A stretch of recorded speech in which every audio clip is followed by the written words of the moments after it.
Shalom saudara yang dikasihi Tuhan. Selamat pagi, senang dan bahagia rasanya karena masih bisa menyapa saudara di pagi yang indah ini. Doa dan harapan saya bahwa saudara semua dalam keadaan sehat, dalam keadaan baik tentunya, penuh dengan sukacita diberkati Tuhan untuk sepanjang hari ini. Kita bersyukur kita diberi Tuhan kembali anugerah hari baru, tentu dengan berkat-berkat Tuhan yang baru juga saudaraku, yang bisa kita nikmati di sepanjang hari ini. Namun sebelumnya marilah kita berdoa, memohon tuntunan Tuhan memimpin hidup kita di hari ini. Kita berdoa. Bapa, kami bersyukur Tuhan untuk kebaikan-Mu yang sudah menyertai hidup kami sepanjang malam, juga sudah menganugerahkan kembali kepada kami hari baru pagi ini dengan berkat Tuhan yang baru yang bisa kami nikmati sepanjang hari. Berkati pimpinlah kami oleh Roh Kudus-Mu Tuhan, sehingga kami boleh berjalan dalam kemenangan Kristus di sepanjang hari ini. Dalam nama Tuhan Yesus kami berdoa. Amin. Saudara yang dikasihi Tuhan, firman Tuhan yang kembali dapat menyapa kita pagi ini, saya siapkan satu ayat dari kitab Amsal, pasal yang ke-22 ayat 6. Demikian bunyinya, saya akan bacakan ini untuk kita. Didiklah orang muda menurut jalan yang patut baginya, maka pada masa tua pun ia tidak akan menyimpang daripada jalan itu. Ini yang akan kita renungkan. Puji Tuhan saudaraku. Topik renungan kita pada pagi hari ini adalah jangan membuat anakmu tersandung. Kita akan coba melihat bagaimanakah sebenarnya kita mendidik anak-anak kita, saudaraku. Di zaman yang serba sulit ini, mari sebagai orang tua, mari kita didik anak-anak kita menurut jalan yang patut bagi mereka pada saat ini. Bukan menurut apa yang kita mau saja. Pemazmur pernah berkata seperti ini. Kalau kita baca Mazmur 127 saudara ayat 4, di sana pemazmur mengatakan seperti anak panah di tangan pahlawan, demikianlah anak-anak pada masa mudanya. Puji Tuhan saudaraku. Kita memahami bagaimana anak panah itu runcing, tajam, liar, tergantung bagaimana seorang pahlawan mempergunakannya. Akan tetap tepat sasarankah atau melenceng, tergantung bagaimana kita mengarahkannya. Ada seorang ibu tua yang sudah berambut ya putih karena sudah tua saudara. Suatu ketika dalam keadaan ya putus asa, dalam keadaan patah semangat, dia menemui seorang pendeta. Dia mengatakan kepada pendeta ini, "Pak Pendeta, tolonglah saya," dia katakan. "Karena anak saya sudah 10 tahun dia di penjara dan dia tidak pernah membalas surat-surat yang aku kirimkan kepadanya. Aku tidak tahu bagaimana sekarang keadaannya di penjara." Lalu dikatakan, "Kalaulah pendeta berkesempatan, tolong titipkan suratku dan fotoku ini kepada anakku tersebut." Itu yang dikatakan oleh ibu ini kepada pendeta. Lalu karena mendengar penjelasan ibu ini, pendeta itu pun menyanggupi permintaan ibu tersebut. Lalu suatu ketika pendeta ini pun pergi ke kota di mana anak itu dipenjarakan. Lalu dia berusaha menjumpai anak itu dan mereka ketemu. Lalu ketika mereka ketemu saudara, pendeta itu langsung membuka surat dan foto itu memberikan kepada anak itu dan berkata, "Apakah memang benar ini adalah ibumu, foto ibumu?" Lalu dia katakan, "Oh iya, ini benar ibuku. Dulu dia masih muda, dia dulu rambutnya masih hitam, tapi ternyata sekarang sudah putih." Dia katakan saudara. Lalu dengan penasaran pendeta katakan, "Lalu kenapa engkau tidak pernah memberi kabar? Lalu mengapa engkau tidak pernah membalas surat ibumu itu?" Lalu dia katakan, "Pak Pendeta," dia katakan, "apakah yang harus aku katakan? Tolong Pak Pendeta, sekarang aku kembalikan surat ini dan foto ini. Kembalikan ini kepada ibuku. Tolong pergi ke rumahku. Katakan kepada ibuku bahwa aku sangat membencinya." "Kenapa tidak Pak Pendeta?" "Karena ibukulah yang mengajari aku ya bermain judi. Ibukulah yang mengajari aku minum alkohol. Ibukulah yang mengajari aku melakukan segala bentuk kejahatan. Karena itu dilakukannya bersama dengan teman-temannya. Sehingga oleh karena didikannya itu, aku menjadi seperti ini. Aku menderita dalam penjara. Sehingga aku sangat membenci ibuku," dia katakan. Lalu Pak Pendeta ini katakan, "Tapi kan dia ibumu." "Iya. Apakah memang benar Pak Pendeta, jika ia sekarang mengatakan dia mencintaiku, tetapi selama ini dia telah menghancurkan kehidupanku?" Dalam keadaan geram, Pemuda ini mengatakan, kembalikan surat dan foto ini. Aku membencinya. Seperti itulah yang dikatakan. Lalu Pak Pendeta ini pun tidak banyak berkata apapun, karena dia sudah melihat ada kebencian yang dalam, ada kehidupan yang rapuh, yang hancur dalam kehidupan anak muda ini.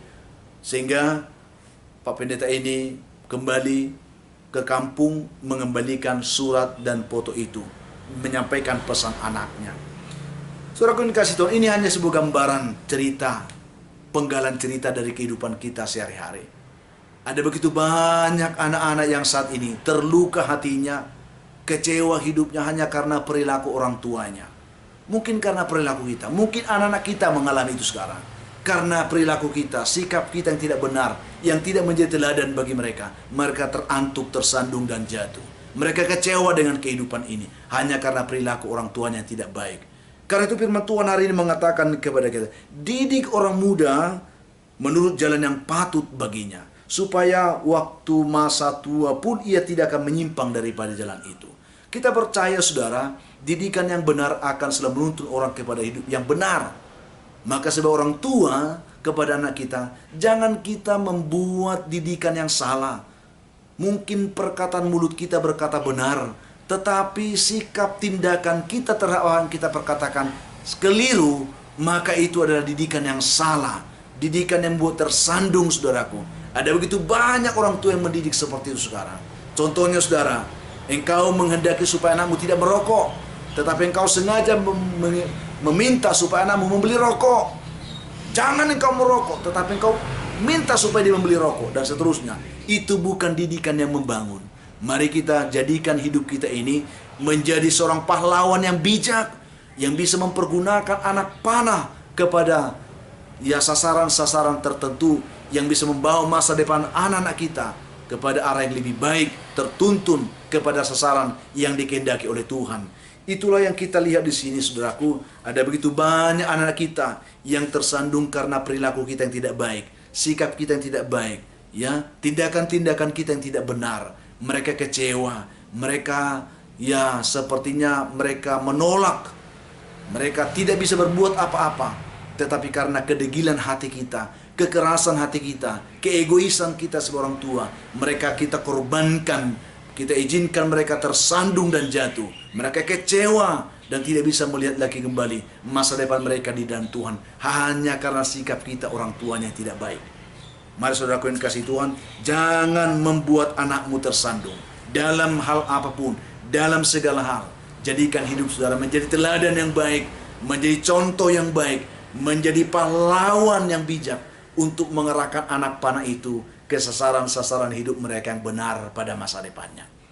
Itu yang saya bagikan pada pagi ini, saudaraku. Kira Tuhan menolong kita pagi ini.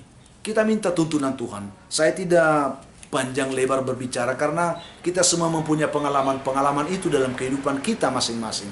Tetapi apapun itu, mari minta tuntunan Tuhan supaya hari ini, kalaupun kita merasa kita gagal, Tuhan masih mampu menolong kita, membentuk kita menjadi orang tua yang bijak, yang baik, yang bisa menjadi teladan sebagai cermin, yang bisa membantu anak-anak kita mengenal diri mereka dan juga mengenal Tuhan lewat kehidupan kita. Tuhan berkati saudara di hari ini dengan renungan. Kita berdoa meminta tuntunan Tuhan bagi kita semuanya. Kita berdoa.